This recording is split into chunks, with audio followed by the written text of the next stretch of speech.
nag nagluto ko og kanang rice nya ako sang gipagod ug maayo mani siya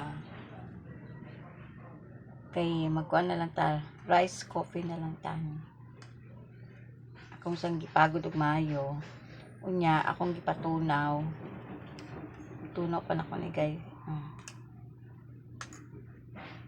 nya ako na siya ibalhin diri kay para mawala tong ang rice mag rice coffee na tayo.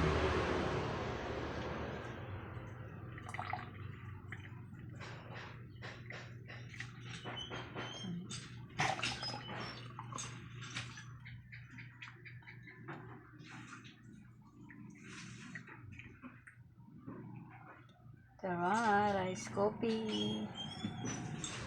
Yummy. Nindot sa kuan kay kuan naman bugas sa mga ni na giluto ba, gipagod siya maayo. Ito na. Bye. Yummy. Kanin na lang mo, magkape na lang mo ani rice coffee. Kay nindot pa sa lawas. Para na mga lanlain mga kape, ani na lang ta kay ang lami kayo.